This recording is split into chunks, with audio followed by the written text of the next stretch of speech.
All right. Good day, DeepTech enthusiasts.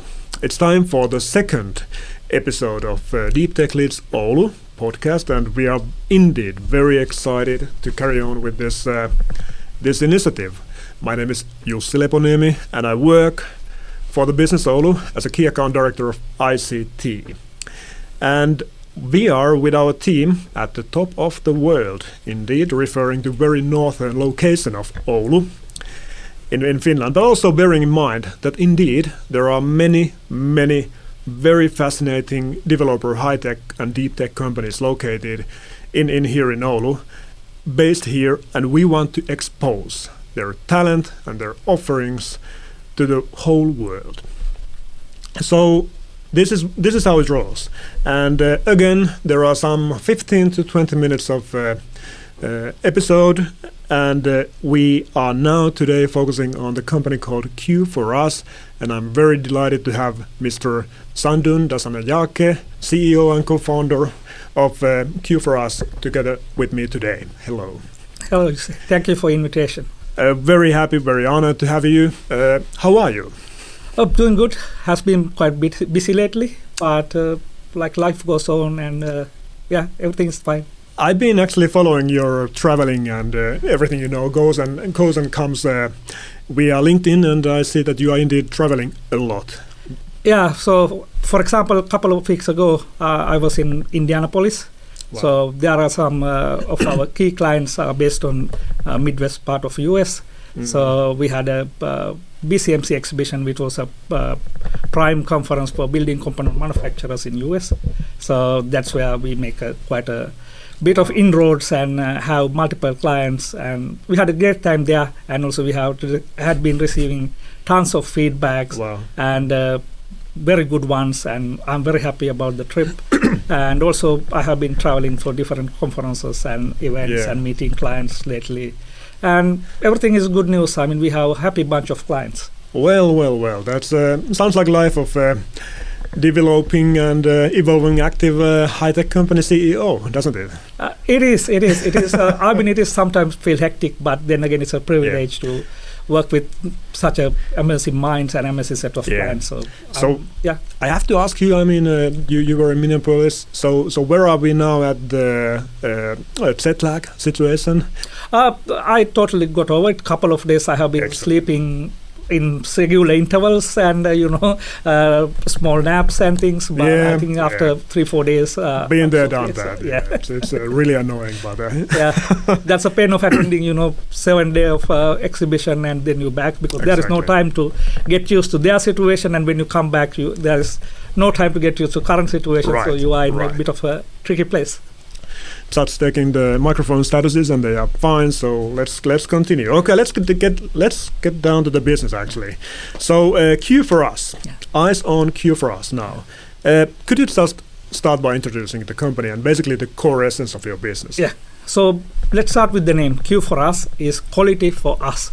So we are quality, I would say, obsessed company. So because what the gap we try to fill in here is like we see that there are a lot of software development companies, and there are a lot of opportunities, but very few kind of practice what they preach.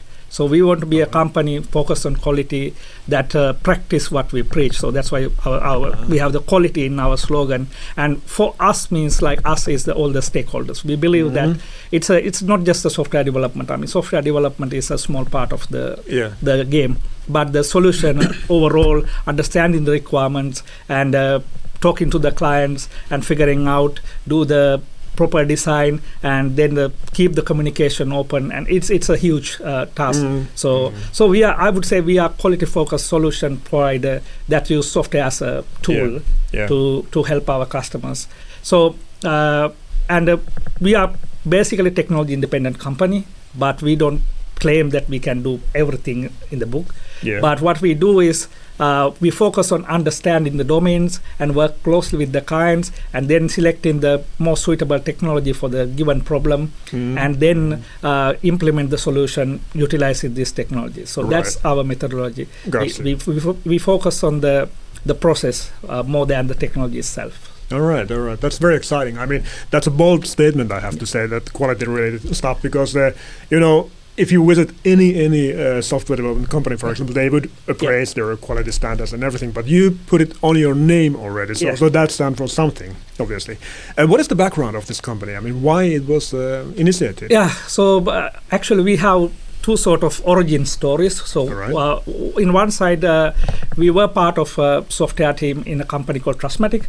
Trustmatic is the world first fully automated robotic truss manufacturing line developer. Very famous and brand, they are making many inroads in US, Australia, and so we have been there, and we have been working with Trustmatic within Trustmatic to improving the processes, building the top-notch software software products, and that's used by the many of the big companies, like billion-dollar companies around the world. So that's where we start working as a team. And then the other side is core of our key engineering team came from London Stock Exchange Group. So they have been building stock exchange product for hundreds of stock markets around the world, core stock platforms. And most of the top engineering team, including our engineering directors and senior architects and all of them were from there. So we are a mix of these two different worlds. One is focusing on robotics, automation, and those kind of technologies, and there we work in the top of the line softwares. And then the other part is more focusing on the low latency system, high availability, high reliability systems. So we kind of get these two worlds matched together, and then we realize, like, okay, we have a very interesting set of technologies to work on. And also one common thing is data. Both of these places, there are lots of data we have been dealing with. And then we thought, okay, we have the key technologies and the people and everything. The what's missing is the good process to ensure that there is quality. So we spend first couple of years of our existence to find out the process that works, and I'm happy to say it works. We have 100% list of customers who are happy and who want to work with us, who want to recommend us to another customer. 100%, I would say. I will have to cut in here, just because this is I love the story, I love the background, but we have to, there's this concept of 20 minutes or so. Well, the good story is more valuable. I when I start talking, I know. And actually, I didn't know that the stock exchange legacy that you have created. That was new. I know a lot, but so one detail about your company, is it so that the part of your team is located abroad, basically? Yes. So basically we have a part of team in Finland and close to most of our clients, and also we are part of the development team in Sri Lanka. So I originally came to Oulu 19 years ago from Sri Lanka. So I have my roots there, and also I know people like who are really capable of doing things. Actually, the Sri Lankan operation starts within Trustmatic because we couldn't find developers that we really need here, because that was a huge demand, and there are not enough developers back in 2018. So we had advertisement running for a few months and we couldn't get anyone. So that's why we decided, okay, we have to go and seek for talent elsewhere that we can find them. Makes perfect sense, logic-wise. But obviously, understanding of Sri Lankan weather, and now we are in Finland, in Oulu, and it's October, and it's windy and rainy and stuff. Naturally, you came here. But there is a good reason, I'm sure. I think it's a destiny, that.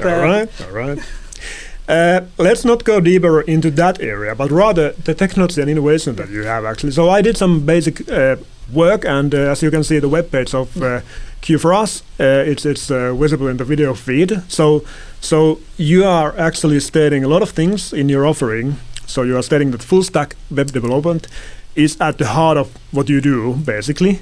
And it's about front-end design, back-end systems, basically full stack web development, including data integration, analysis, visualizations, system integration, API development, e-commerce solutions, digital transformation, smart manufacturing solutions. But then it gets very interesting. So you're actually into blockchain development, and then there is AI ML solutions. Am I right? Yes, you are. So these are the things we have done so far, and we can show some examples we have done. So there are many things we can do, but we don't want to put everything there. So this is where we can show something. Okay, we have done this, used this technology, and we have done this. Yeah. Because one basis that you were selected into this podcast also that it is very still at the moment it's very difficult to identify and sort of see a company that openly says that we have a business case utilizing on blockchains and actually taking advantage of advanced AI ML solutions. But you are one. Yeah. Well, good for you. Okay, well then we are very interested to learn what are the applications and real life use cases. So could you maybe share something on that? So since you started with this blockchain, you anchored on there. So I will start with there. So actually, blockchain was not a technology that we initially focused on. All right. But it happened we got few inquiries. But as I have been studying blockchain for a while, and I knew that when the greatest and latest technology come, everybody wants to get on board, regardless of the use case. Yeah. So there were inquiries like, okay, can we do this in blockchain? Can we do that in blockchain? But we were quite hesitant, like, okay, this is not the actual tool to do these things, because we can have simpler routes to do these things. Right. But we got a very interesting case from one of our existing clients. So they want to build a system that connect different postal operators and logistic operators around the Europe. And then they, when the parcel came into European Union, they entered information into the system. So information is shared between different partners, but you have controlled access. So there are like large number of data, but you don't expose it to everyone. So you maintain different channels and uses. So you maintain only necessary parties will get that, but you still know that integrity of the data is preserved, and the system is decentralized. So it's not a one single database that holds all the information. So that use case was perfect match for the technology. So when we have a discussion, we decided, together with the client, this is a good opportunity to explore, and we built a team from the scratch. So we got one of the consultants that worked with us for about a year. So we together disseminate the knowledge, and now we have a very nice team that work really well with the blockchain technologies, and we are very happy to continue. We are experimenting different options even within the company and other than outside doing that. So it's about securing assets and maybe controlling logistics in a way. Like basically controlling data and while the the traceability is ensured, and while the integrity of the data is ensured, and at the same time there's a ease of sharing information, and especially when there are different parties like who are not really collaborate each other very closely, but they still can work together without any problem by trusting the system. Want to share something on building and construction sector specific then? Yes, so that's the area we are making huge inroads. So it happens actually because of the Trustmatic, we had this very interesting domain knowledge. And the industry, especially that in US and also there are some companies in Europe, but the industry is still on their way to digital transformation. So these are very traditional industries. So what we found out was there's a lot of opportunity there to work with them, but it's not easy to work with them because there's a huge education, training, a lot of collaboration, and these kind of things you have to do if you want to work with them. So one of the key turning point for us is we were selected to build a quality control tool that was used by a large number of trust building manufacturers in US. So it was distributed by association called SBCA. It is the prime organization for all these manufacturers. They are together. They build this organization, Structural Component Building Manufacturer Association. So we developed this digital QC for them. They had a solution before, but it was quite clumsy. Adaptation was quite low. And then we built a solution that took off, and everybody was like really step in and adapt the system. And, and now they are used by thousands of users and hundreds of companies in US and Canada. And they are very happy about the progress and what they make. I mean, when I was in this exhibition a couple of weeks ago. Yeah. There were people coming to us, and we were also a few developers with us, some from here, some from Sri Lanka, and some people even like we met one of the former chairman, like who was outgoing chairman of the company. He came and hugged our developers, and really? like it was literally he hugged and say like, you guys did amazing work. So it was a moment like aha moment for us. Well, we started with that, quality statement. So maybe that's something on that. Basically. Very, very attractive. So you are now you have that use case for this product, but are you looking for also some new application areas for this product, basically?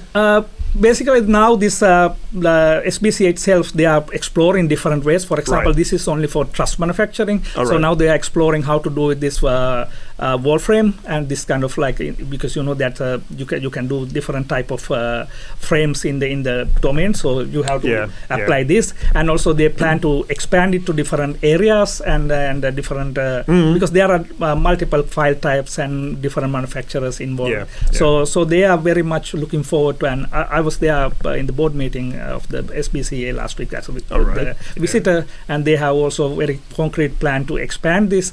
At the same time, we are also working with the clients in the domain who wants to digitally transform their systems. So we are closely working with a few others in the domain, so they are actual truss manufacturers. For example, they want to renovate their systems, their production manufacturing software, and connect them with ERPs and utilizing their data and make sense. So digital QC is one of the inroads that opened us to the domain, but now we are kind of making really big collaborations in the domain. At this point, I have to ask, what is the size of your company? I mean, what is the staffing? And we are about 30 people now. But we are very lean organization, so our management is very thin. So it's basically like everybody's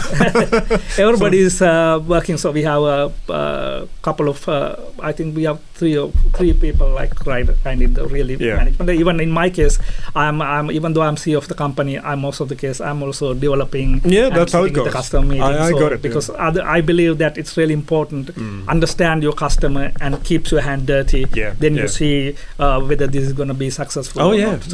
But I mean, it's really fascinating also to learn and understand how still a compact number of people is creating something that is utilized by a large number of customers, and then it's how it disseminates around the world. It's very fascinating. So good work in there, and you are very profitable, I guess. Yeah, we were. Okay, hanging on there. Good. So can you identify any sort of direct competitors? Oh, well, we say like all the software development services companies are competitors, but then again, they are not competitors in the meaning that in this, for example, building component manufacturing domain, we seems to be the only company that provides services to openly everyone and understand the domain. When it comes to Finland, where we're going to position ourselves is because Finland has a very good software companies. I mean, high quality, and Finland is famous for that. But then again, there's a high price tag also involved with it. So in Oulu not that much. But still, I mean, in the Finnish standard it's true, but in the world standard it's like, I guess so. So what we're going to position ourselves is we are going to deliver this world-known Finnish quality and services, but still we try to position ourselves a little bit lower in the cost side. It makes sense. Actually, this is interesting because I always thought that in a way, Finland is getting cheaper and cheaper as prices in Germany or US are, skyrocketing and so forth. But then again, and at the global level, obviously, it's still on the peak because side. there is a tendency of people to go for outsourcing because the prices can be lower. But then again, there is a stigma that outsourcing can make the low quality products. And I know there are legacy reasons that there are experiences, especially in the context of Finland, that results of these kind of things. But then again, we were there, we have been there, we have seen those things, and as a the customer side. So like all of our founders also similar. So they were in the Finnish software companies. Some of them were in the high positions of the Finnish software companies. So they have seen from the customers and how this works. So now we want to sell things how we want to buy. Whatever we sell, we put it to the other person's shoe and say, okay, whether we want to buy it or not. So that's how we position. So we are high quality but affordable price. Well, that's certainly a good statement for the buyer point of view. I just want to approach this how to maintain a strong position in this very competitive market. So basically, are you thinking of maybe developing your own products, for example, further? I mean, talking about this building and construction sector, and you have done these amazing things. So what are you? So we have, for example, we have experimented with some machine learning based tools that basically it's not for our product per se, but we want to kind of make a model for our clients to use it as, okay, this is a reference that we can implement it to in my plant or my business. So this kind of that's what we are focusing at the moment. So we are not really focusing on building products, because then we can be a competitor for our own clients. So but we are building products for as a reference. So very recently we built a small tool called IntelliTrust. So it was like how to optimize trust manufacturing business. And it involves this wood and material and different things and different setting up and doing all the things. So we take all the parameters and use algorithms to figure out, okay, where we can optimize these things, how we can do that. So then we actually, when we submitted to a competition in US, and we got good feedback for that. So these are the type of product that we are currently developing, not actually the that we want to put it to a market. So. Exactly, yeah. Now, by the way, looking at the timeline, sorry, audience, we will need to stretch maybe a little bit our time frame, but it's very interesting stuff, so never mind. Hang on there. How adaptable do you think that, for example, building and construction industry partners are to adopt these sort of services? They are, I would say, very open, but you have to educate them, train them, because one thing I realize in this digital transformation is, even for a very sophisticated company, it's not an easy journey, because there was a cultural reasons, the way you have been working for 10 years, 20 years, because these are traditional businesses. And then there are like concerns, okay, there's a distance between technology and if you try to push, okay, latest and greatest technology, they are a little bit distance, saying like, okay, is this a right thing or is it a hype? Okay, and then there are budgetary concerns, all of these, because it's sort of new kind of trend, and they want to get on with it, but then again they have a fears. So that's where we do really better. So what we do is we kind of start a conversation, just talking. I mean, we are not in the first try go and say, okay, we need a business case, but it's more like we try to uplift the whole industry by, for example, in BCMC we had a workshop about unpacking the digital transformation for trust industry. It was attended by 60 plus people in the industry leaders. They were very happy about what we presented. We didn't do any advertising. We just mentioned we are from Q4Us. But the whole point of the workshop was to try to educate them what are the problems and how do you overcome them, how do you plan digital transformation. So once you build this kind of trust and dialogue, so they are open to do that. But if you just go and say, okay, we apply AI or machine learning or technology business and you get this and this and that, but they will be very careful. I can imagine, Pretty much it's like that in every business, but I guess more in this sector. In traditional business. But from my experience, it's because I have clients from Finland also and multiple clients. It's all about building trust and opening, and also especially you do what you tell, because as you say, everybody talk about quality, everybody talk about doing this and this, but when you deliver, like how many are delivering as you promised? So that's the important part. You build the long-term trust and get people to believe you. All right, good. One other question, actually, just to narrow down the perfect customer for you. I mean, I'm getting a picture that maybe your typical customers are large companies, but am I right? I mean, can you sell also solutions for small companies? Of course. I mean, the ES project is one of our very first client, and we are still working with them. So what they did was, this is amazing. I mean, sorry about taking time. No, it's interesting. The founders noticed that EU is going to change a law. That means earlier they have some limit, like they put VAT and custom duty, they have some limit. Now they kind of, even if you get €1 stuff, so you have to pay some duties. So you change the law in I think 2020 July or something. All right. So they were they were seeing that is coming, Yep. and then all these small the e-merchant like from China and somewhere, so they have to handle this in some way rather than putting it to the users. It come to Postie and you go and pay. They have to handle it within, and they have to collect VAT and distribute them. So this company built upon this law, and they want to kind of build a solution. E-merchant can plug their systems, and this ES project will take care of all the VAT payment and custom duty payment and all, regardless of the, EU laws are very complicated, and there are different companies, different, even though there is a custom union, there are different VAT amounts and for different product and HS code. So they came to us, and we didn't know thing about VAT at that point in 2020, right after we started the company. And our team spent days and days and days just exploring EU laws and EU custom duties and all of these, and we build them a world-class product. Now there are 800 plus e-merchant are using it. The funny thing is, who benefited the most? Most of their companies they expect it from China or somewhere, those small companies. But they are from UK, because UK cannot now send goods to EU without these regulations. So they become the go-to place for these EU companies who used to sell stuff to UK companies who used to sell stuff to EU, but they cannot do anymore because they have to tangle. You have to know your context. So their customer base has grown about 300% from the beginning of this year. That's amazing. So it's amazing. That's a good one. It was a startup. I mean, they start from the scratch. And we. So small companies are definitely welcomed as well, and you can definitely. I mean, do amazing things. I would say because our specialty is like discussing together, get the correct requirements, and do the study, and convert them to technical requirements, and while focusing on the performance and all these requirements. So we are quite good at it. So whether it's big or small. Excellent. I will need to ask you about the challenges. I mean, it is the difficult stuff that you're working with. And now, the technology goes further, and we have all these new sort of AI, such as large language models and everything coming in, and I'm sure you have to keep developing.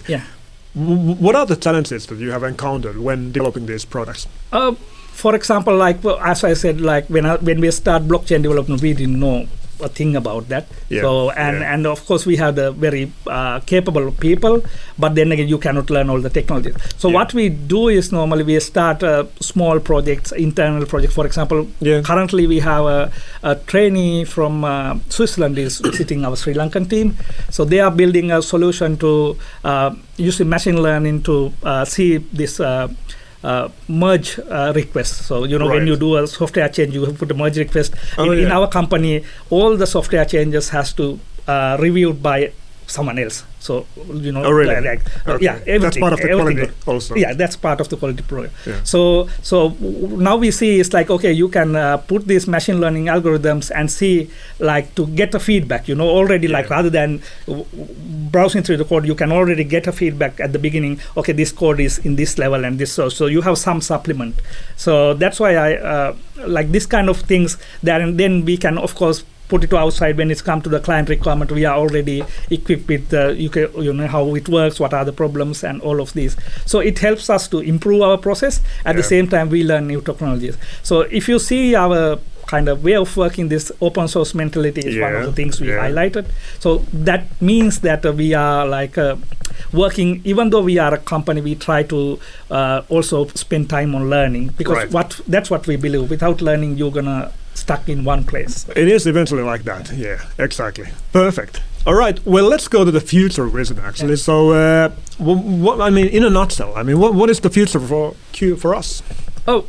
What we're gonna see is we are still in exploration stage. So, which domains gonna work? Because what we understand is it's not just the technology. It's the how you gain the domain knowledge, how you build the solutions, how you work with the people, and that's what makes you different. So what we're gonna do is actually, once we start kind of consolidate in certain aspects, so we're gonna focus on maybe we build units for focusing on certain domains. For example, currently we are focusing on this building component manufacturing domain, and e-commerce is our strong suite. And then fintech is one of the areas because our legacy with this stock exchange. So we have these kind of areas that we have identified.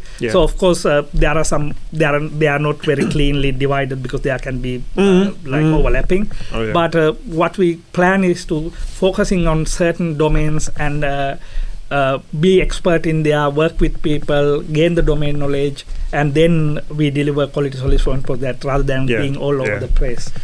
I mean, looking like 5 to 10 years forward into the future, I mean, do you think that your way of working and also, utilizing these more of these blockchains and everything, will it be like the new normal sort of in these sectors, for example? It should be because as far as I can see, there is no way now, you cannot also cheat clients and say, okay, we're going to do that. Clients are getting smarter and smarter, so they can filter out who are the quality, and also they are willing to pay for the quality rather than going for the cheapest option. So in that way, you have to have an edge in some way to be established and be successful, be long-term company in this business. So I think in order to do that, you have to use those tools. For example, I see that AI and machine learning become tools. I don't say that they will replace developers or anything, but I will say they will help developers to become better developers. Also my vision of all these technologies, blockchain, AI, machine learning, all is like, it will not replace humans, but it will help making. For example, when we go to this building component industry, one question they ask is, okay, when you introduce these technologies, that it will replace these people. That's the common question. What we will say, like, okay, it will not replace you, but it will take some of the routine tasks from you. So you can invest your hard-earned time to something very productive, because humans have capabilities that machine cannot. So you can use these capabilities more productive for yourself as also the company. Then you outsource these routine tasks for the machines. So we shouldn't be afraid of them, but rather embrace the assets that they bring. All right. Just to be very concrete, you are obviously looking for new customers. Are you also open for investors, maybe? Yes, we are open to both, all kind of partnerships. Customers, investors, or other partners who want to partner with us and go forward, and so we are very open company. Very good. Well, now it's high time for a closing thought. So is there anything else you would like to share with our audience about your company or the DeepTech landscape in general, or anything else? I would say, like, I would re-emphasize, so technology is key. Technology is the cornerstone, but how you build the ecosystem around it is the most important part. So you build a open dialogue, you build a transparency, because that is one of the core things that we will promote. Like, we keep all our codes online, we put all our documents online for our client. So you build around transparency, you build around trust, and you build around the customers, like, who are your partners, not just like you do one-time thing and go away, but it's more like long-term relationships, both your customers and you succeed together. So that's our vision.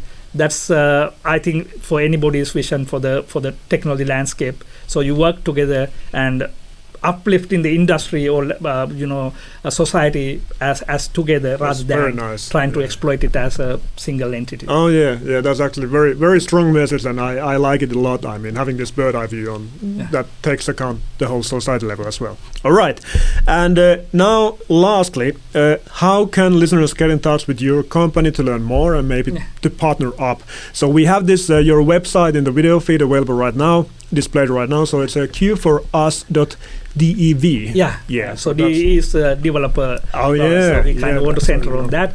But again, like, I'm very active in LinkedIn, so you can just buzz me. I mean, there shouldn't be any case, like, just Sandun, let's have a chat, and I would be happy to, and we don't charge for that. So I'm buggering him off always, every once in a while, also nighttime, and he always replies very quickly. So and anybody, like, I mean, you don't need to have a case, and you can use another company for a case, but you can talk to me and ask Sandun, can you help me with this, and I'm doing right. So I'm open. I mean, any time to help. It's not just part of my job, but it's a part of my network and how I work with people. Excellent. All right. thank you, Sandun, so much. It was great to have you, and thank you for investing your time. And let's see what happens now after this, but we will try to spread the message, definitely.